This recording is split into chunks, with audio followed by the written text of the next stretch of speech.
في القانون الجزائي المدني والإداري، قضايا ومواد قانونية من الأروقة ومن أرض الواقع في برنامج أروقة المحاكم، الثلاثاء 11:30 عبر أثير إذاعة أمواج FM.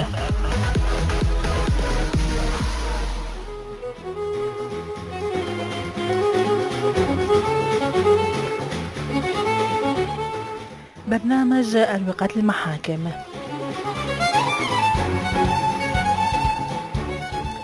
من داخل الاستوديو علا حكيم معلا، في الهندسة الإذاعية أيهم سلطان، رد هاتفي انتصار سرميني. برنامج أروقة المحاكم من إخراج نسرين حسن.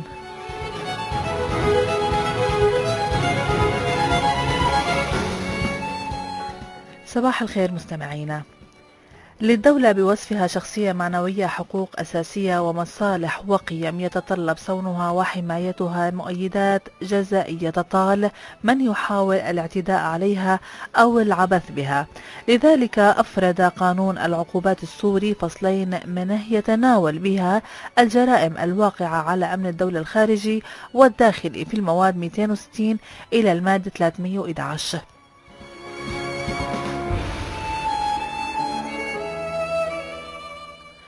في الحلقة السابقة مستمعين تناولنا مع ضيفنا المحامي الأستاذ خالد عنتبلي الجرائم الواقعة على أمن الدولة الداخلي، وتناولنا الجرائم الواقعة على الدستور وكنا قد عددناها، وهي جرائم اغتصاب السلطة السياسية أو المدنية أو القيادة العسكرية، وجرائم الفتن، وجرائم التي تنال من الوحدة الوطنية أو حتى تعكر الصفاء بين عناصر الأمة، وأيضا جرائم النيل من مكانة الدولة المالية.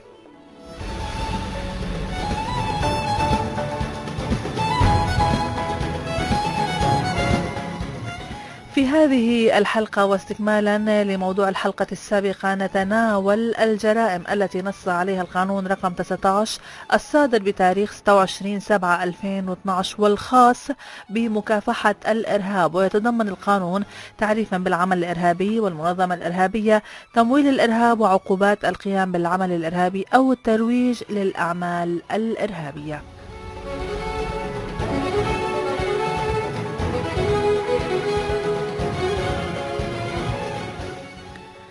بداية أكيد بدي أقول صباح الخير لك ضيفنا المحامي الأستاذ خالد عنتبلي. ضروري نذكر المستمعين يمكن باللي صار واللي حنحكي فيه اليوم. يسعد صباحك وأهلا وسهلا فيك. الله يسعد صباحك وصباح السادة المستمعين. إن شاء الله بنتمنى نقدم لهم المعلومة القانونية المفيدة لهم.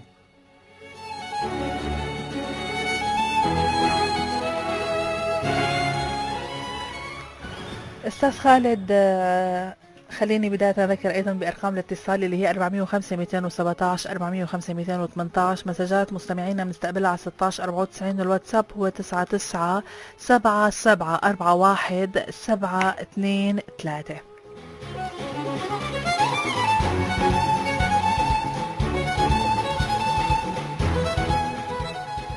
إذا أستاذ خالد، موضوعنا اليوم هو استكمال لحلقة سابقة، ما كانت الأسبوع الماضي، كانت اللي قبله. القانون رقم 19 هنحكي اليوم الصادر بتاريخ 26/7/2012 خاص بمكافحة الإرهاب. بداية أنه تعريف العمل الإرهابي حسب ما نص عليه القانون. تماما. هلا نحن مثل ما ذكرنا بالحلقة السابقة أنه هالمواد اللي بتعلق بقانون الإرهاب كمان تعتبر واقعة على أمن الدولة الداخلية، يعني ضمن الجرائم المصنفة بالجرائم الواقعة على أمن الدولة الداخلية. تمام. بقانون العقوبات اللي قلنا صادر بسنة 49 كان في مواد خاصة بالإرهاب. نعم. كان في 4-5 مواد تقريبا خاصين بالإرهاب، ولكن للظروف اللي مرقت فيها سوريا بسبب ازدياد النشاط الإرهابي واختلاف طرق عمليات الإرهاب، صار مضطر المشرع يواكب الأعمال الجديدة ويحط نصوص تعاقب على أمور ما كانت معاقبة عليها المواد اللي كانت واردة بقانون العقوبات الأصلي. نعم. وبالتالي صدر هذا القانون. فنحن بعدنا ضمن الجرائم الواقعة على أمن الدولي الداخلي وضمن إلغاء لمواد قانونية واردة بقانون العقوبات. إجا قانون يماثل كتير من المواد اللي ألغيت مع تعديل بعقوباتها، تعديل ببعض الجزئيات فيها، وإضافة بعض المواد اللي بتتواكب الحالة اللي عم نعيش فيها. نعم. هلا نحن مثل ما تفضلتي حضرتك انه شو تعريف العمل الارهابي؟ يعني نحن وقت عم نحكي عن قانون ارهاب، طيب كيف انا بدي اعرف قول انه هالفعل هو بيخضع او هو عمل ارهابي؟ عمل ارهابي مثل ما عرفوا القانون رقم 19 بيقول هو كل فعل يهدف الى ايجاد حالة ذعر بين الناس او الاخلال بالامن العام او الاضرار بالبنى التحتية او الاساسية للدولة. اذا حدد شو اللي عم يتضرر. عم يتضرروا الناس بحالة الذعر، عم يتضرر الامن العام بحالة الاخلال فيه، عم تتضرر البنى التحتية والاساسية للدولة. نعم. ولكن هالضرر بده يكون ناشئ عن استخدام اسلحة وذخائر ومتفجرات او مواد ملتهبة او منتجات سامة او محرقة او العوامل الوبائية او الجرثومية، مهما كان نوع هذه الوسائل، او باستخدام اي اداة تؤدي الغرض ذاته. اذا ما بنعتبره عمل ارهابي اذا صار بي بي بي يعني بالحكي او بتجمهر او بتظاهر. ممكن مظاهرة تعمل حالة ذعر بين الناس، في ناس تخاف، صحيح، بس هذا ما بنعتبره عمل ارهابي. لازم يكون هالعمل استعمل فيه سلاح. هلا ما في مشكلة يكون سلاح ناري، سلاح ابيض، اي سلاح داخل اي اداة داخل ضمن تصنيف السلاح فبتعتبر استعمل فيه سلاح. المتفجرات والذخائر الحية معروفة شو هي. عنا المواد الملتهبة، يعني مثل ما بيقولوا كانوا يسموها مولوتوف، يجيبوا قنينة يحطوا فيها زيت سيارات محروق وشغلات ويولعوها قماش ويزتوها. هيدي إذا استعملت مع أنه بدائية ولكن تعتبر حققت، إذا عملت حالة ذعر بالناس حتعمل حالة تماما. نعم. حققت الفعل العمل الإرهابي، حققت شروط توفر نعم. العمل الإرهابي. عندنا المنتجات السامة، يعني اللي بيحكوا عنها الكيماوي وما الكيماوي أو المحرقة، النابالم وهالأمور، هيدي إذا استعملت كمان تعتبر مثل الأسلحة.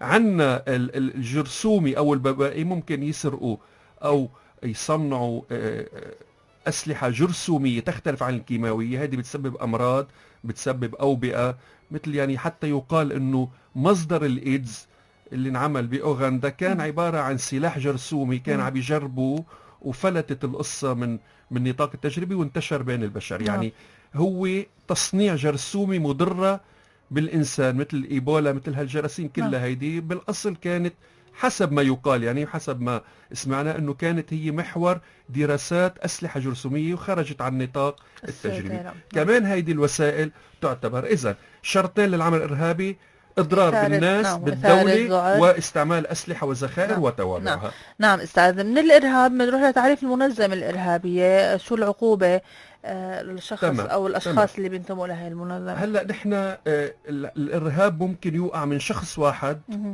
له عقاب، ويمكن يوقع من منظمة. يعني المنظمة هي جماعة مؤلفة حسب ما قال عنها قانون الإرهاب من 3 أشخاص وما فوق. نعم. شخصين ما بيعتبروا منظمة، لأنه العقاب بيختلف ما بين فرد أو منظمة، لأنه بالمنظمة بيزيد العقاب، لأنه بيصير في شد أزر، بيصير في تمويل، بيصير في تخطيط أكثر من شخص أو 2 عم بيقوموا بالقصة. فالمنظمة هي اللي عرفها قانون الإرهاب هي جماعة مؤلفة من 3 أشخاص أو أكثر تهدف إلى ارتكاب عمل إرهابي أو أكثر. هيدي هي المنظمة الإرهابية. شو العقوبة للي بينتمي للمنظمة الإرهابية أو بشكل منظمة إرهابية؟ بيقول المادة 3 من قانون الإرهاب بتقول يعاقب بالأشغال الشاقة. طبعا هون بدي نوه كل عقوبات قانون الإرهاب هي جنائية الوصف ولا تحمل الطابع السياسي. يعني ما في اعتقال، في أشغال شاقة. دائما نحن بنذكر إنه بس إن أشغال شاقة إذا هو جرم عادي وليس جرم سياسي. في مادة وحيدة جنحوية الوصف هلا بنحكي فيها اللي بيدرى بعمل وما بيخبر عنه، هيدي جنحوي. ولكن كل المواد مواد قاسية، مواد جنائية ومشددة. إذن كل إنسان ينشئ أو ينظم أو يدير منظمة إرهابية، إذن أنشأ ونظمه وأدارها، لسه ما عم نحكي عن المنتمي، يعاقب بالإشغال الشاقة من 10 سنوات إلى 20 سنة. حد أدنى 10 وحد أعلى 20 سنة. كل إنسان انتمى أو انضم لهالمنظمة الإرهابية أو أكره إنسان معنويا أو ماديا بالعنف والتهديد للانضمام لهالمنظمة الإرهابية يعاقب بالحبس من 7 سنين حد أدنى ل 15 سنة. إذا اللي أدار ونظمها وأنشأ 10 ل20 اللي انتمى إلى أو جبر غيره، يعني مثلا كانوا يحتلوا مناطق معينة يجبروا هالشباب انه انت بدك تيجي تحارب بصفوفنا الجماعات المسلحة.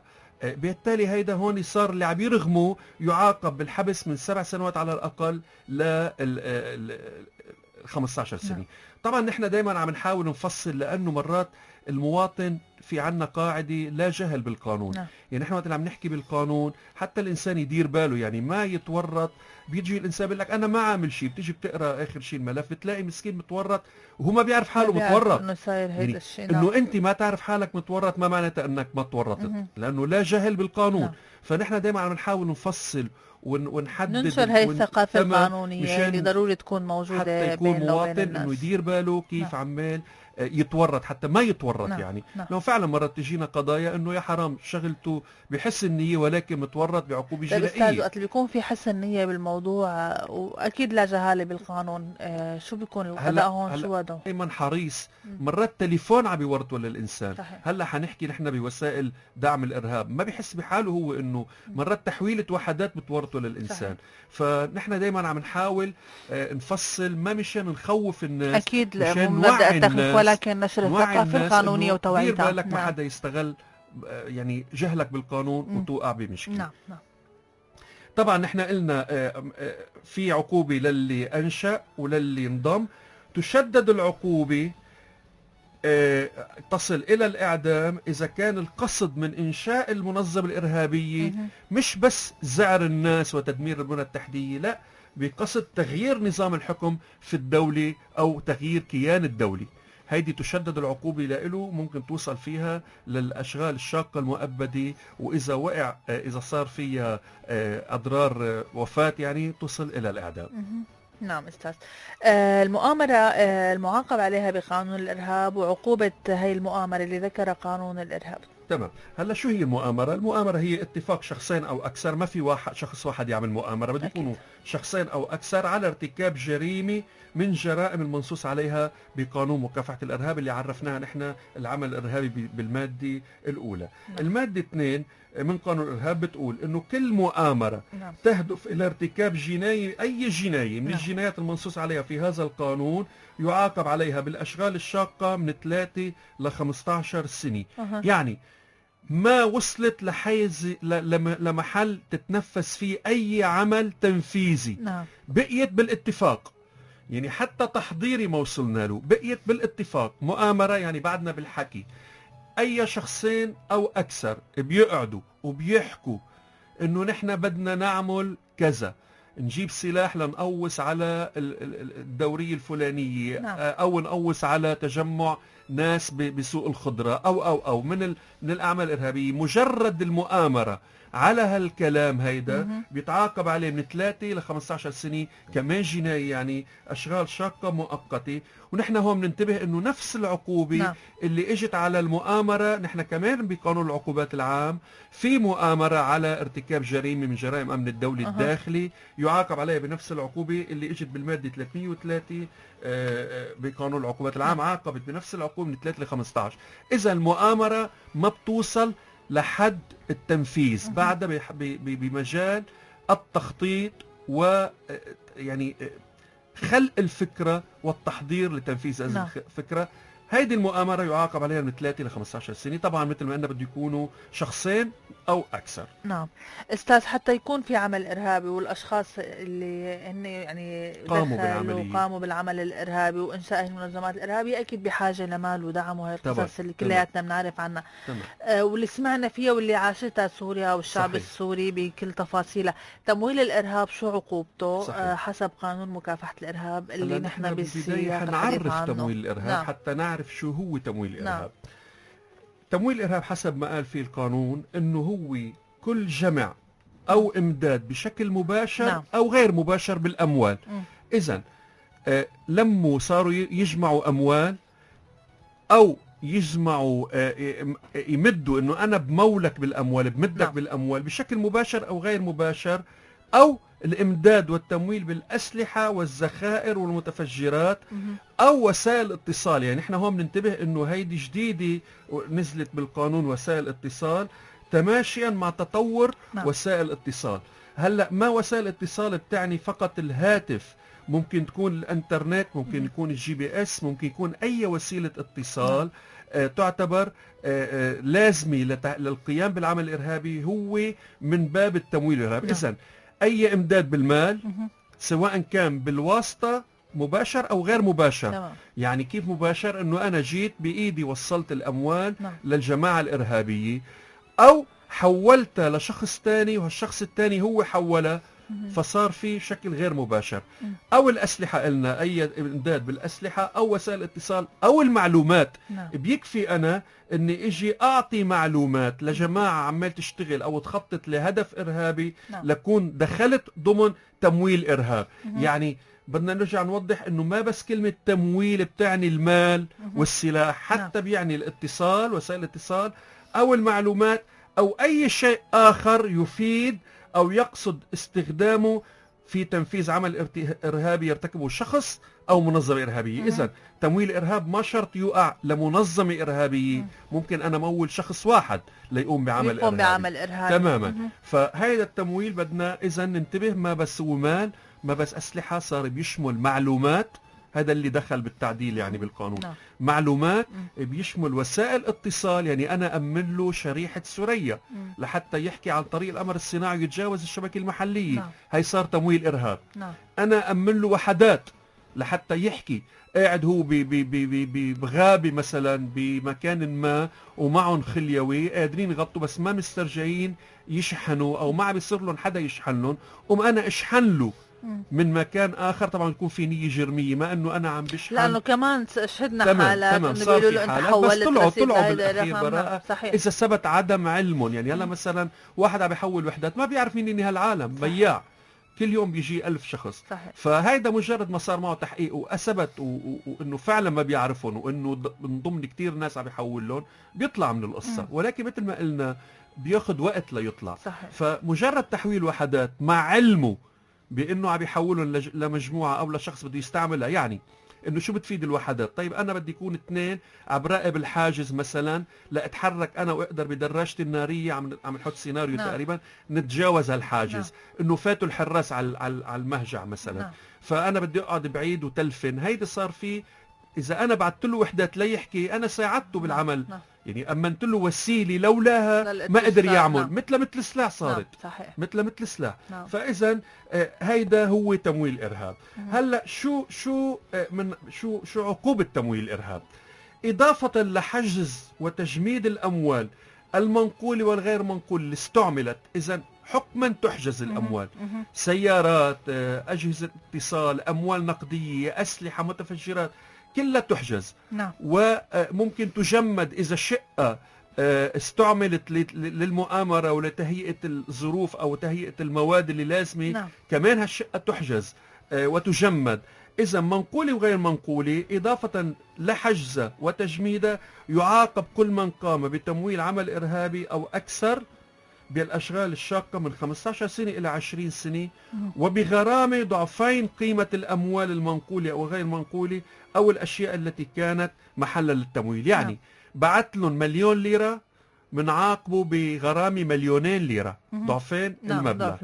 إضافة للأشغال الشاقة من 15 ل 20 سنة، أشغال شاقة مؤقتة. هيدي عقوبة اللي بيمول الإرهاب. فدايما نحن مثل ما قلنا لازم ننتبه إنه ما بس التمويل هو مد بالمال والأسلحة، في وسائل تانية كلها تعتبر انه تمويل للارهاب. استاذ، ذكرت موضوع التدريب، من درب او تدرب على اعمال قتاليه بقصد تنفيذ اعمال ارهابيه وبتدخل ضمن العقوبات، شو هي العقوبه اللي تمام. هلا مثل ما قلنا في مرات المسلحين او اللي عم يشتغلوا باعمال ارهابيه بيعملوا معسكر لتدريب هالناس على استعمال الاسلحه، على استعمال المتفجرات، على الاندساس بين العالم، ويقدروا يعملوا عمل معين، يعني تجاوز الحواجز. كله هذا تدريب سواء كان عسكري أو مدني. يعني هو لأنه الإرهاب مثل ما قلنا له عدة طرق.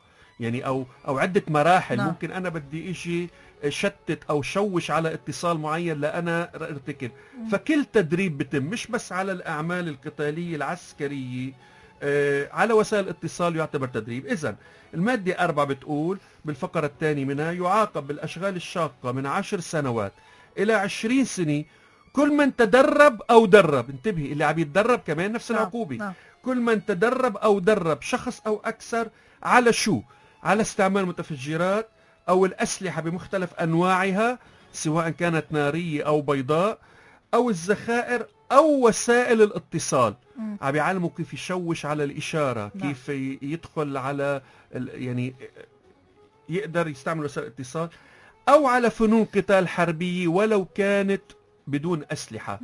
يعني كل من هذا، وذلك بقصد استعمالها بعمل ارهابي. نعم. انه هالمعسكر معمول لحتى نجهزهم ليروحوا يقوموا بعمل ارهابي. هون يعاقب اللي تدرب واللي يدرب من 10 سنوات ل20 سنة بالاشغال الشاقة.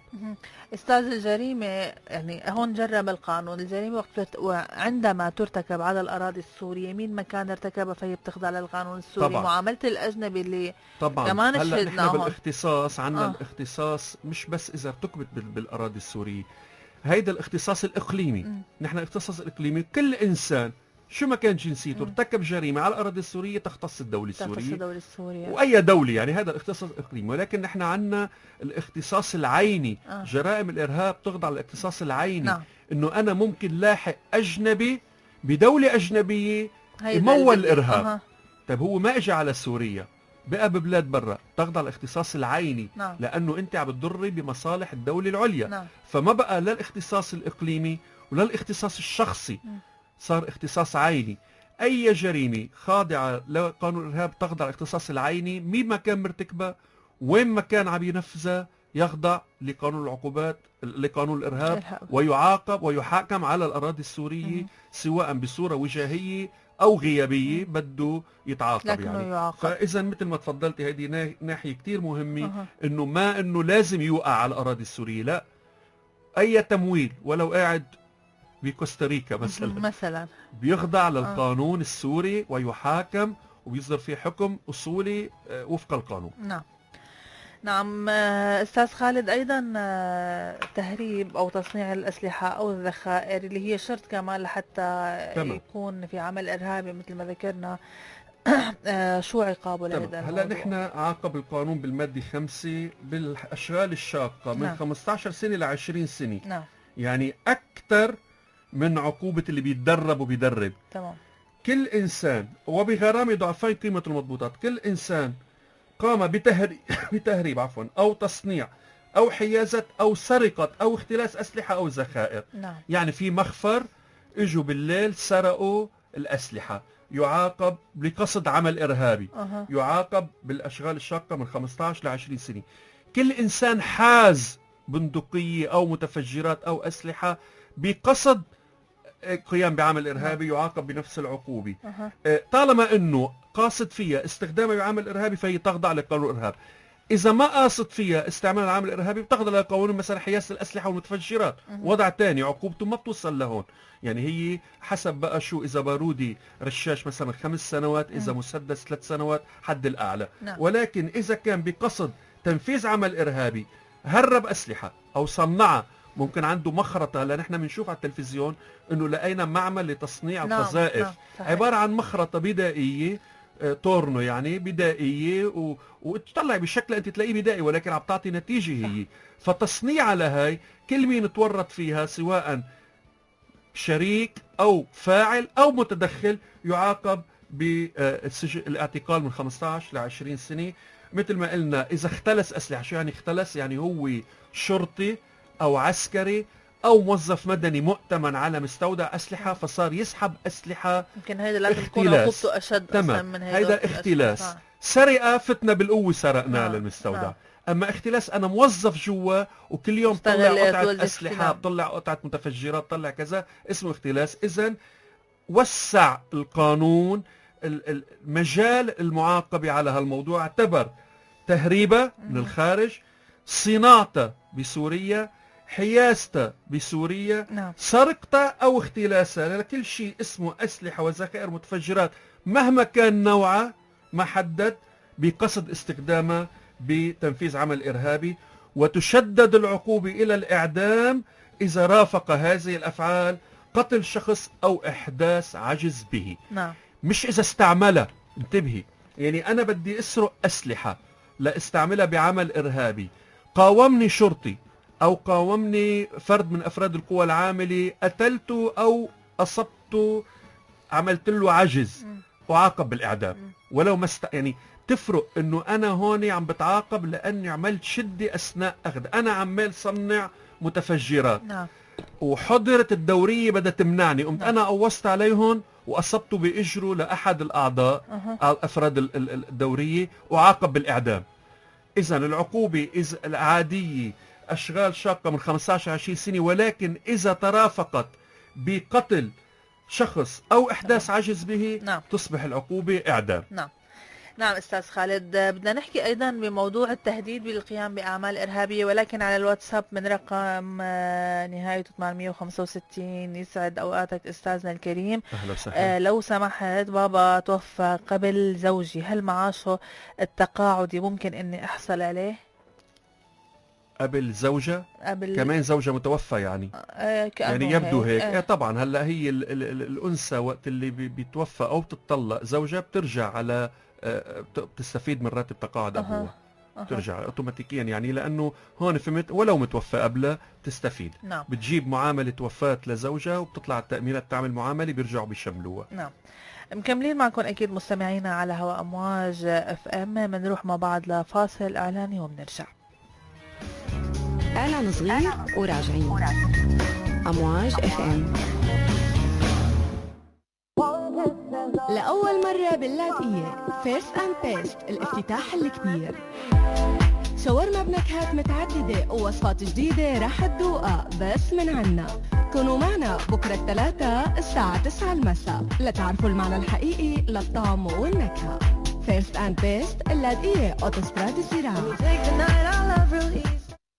رجعنا لكم بعد الإعلان.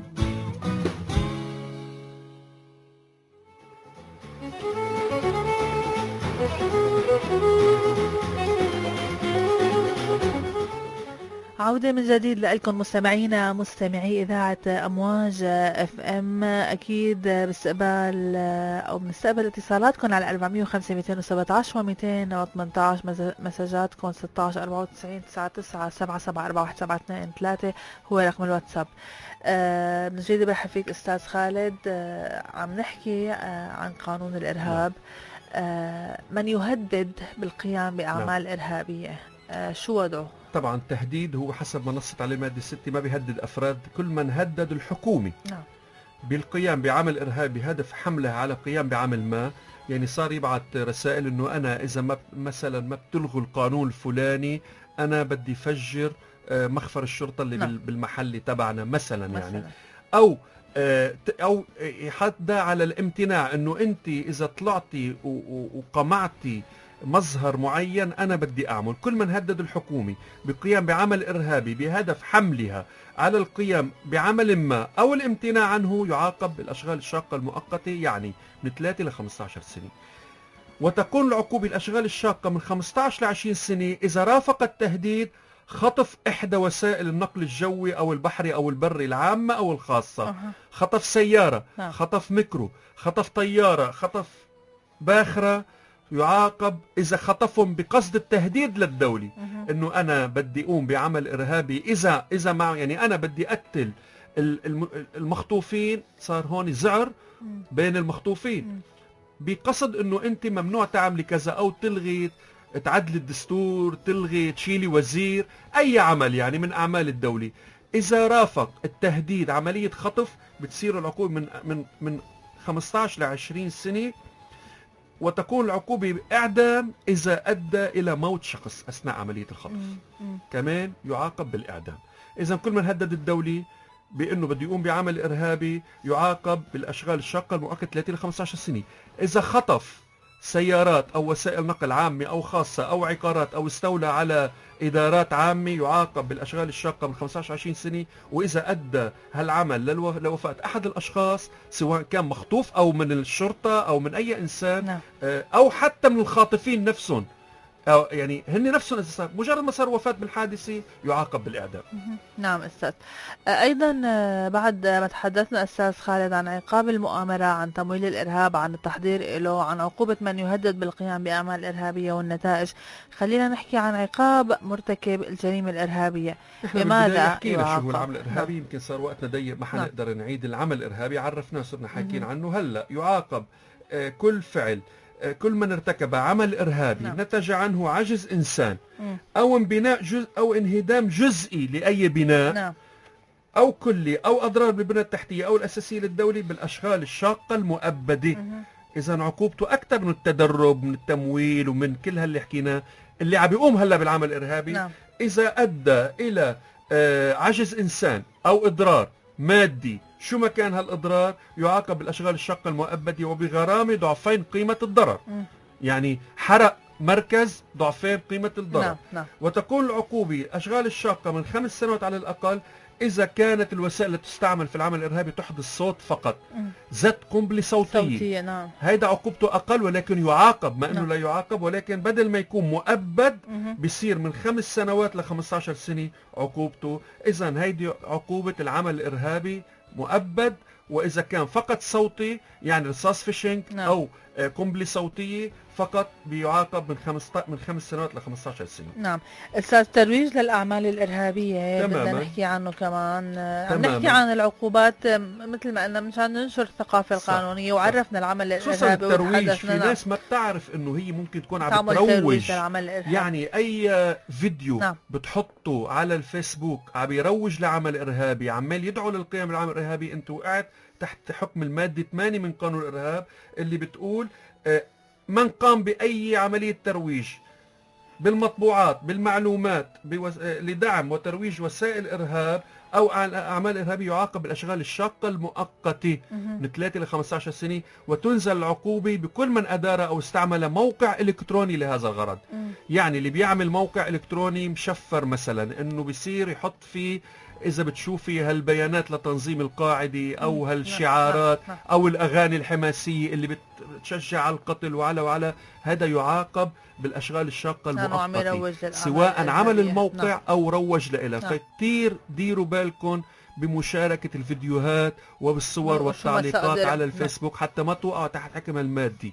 كل شيء بيروج للإرهاب انت بتوقع تحت حكم المادة 8. نعم استاذ، رح اخذ اتصال من ابو علي قبل ما يخلص وقتنا. ابو علي سعد اوقاتك، تفضل ابو علي. صباح الخير. فقدنا الاتصال. انا بعتذر ابو علي اذا تاخرت عليك حتى اخذت التليفون. استاذ، من يعلم باحدى الجنايات المنصوص عليها بقانون الارهاب ولا يخبر السلطات. تمام. هلا هو بالاصل الانسان اذا علم بجرم بجريمه ما له يعني ما ملزم يبلغ، ما يعاقب. ملزم يبلغ ولكن ما يعاقب. ولكن قانون الارهاب مثل جرائم امن الدوله الداخلي بيقول كل انسان عرف بجنايه جناية تتعلق بالإرهاب يجب عليه إبلاغ السلطات، وفي حال عدم إبلاغها يعاقب بالحبس من 1 ل3 سنوات، سواء كان سوري أو أجنبي مقيم بسوريا. يعني ما بتشمل الأجنبي اللي مقيم خارج سوريا أو سوري مقيم خارج سوريا.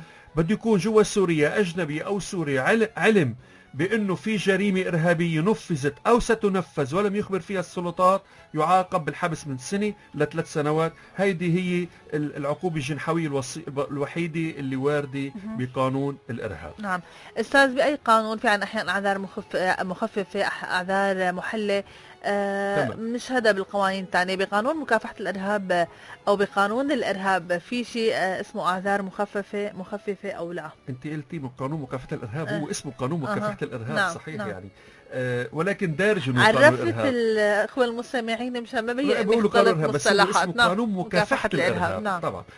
طبعا المادة نحن اذا بدنا نتركهم كلهم معلقين تحت العقاب، يعني هيك جرائم ما بتنكشف الا من جوا.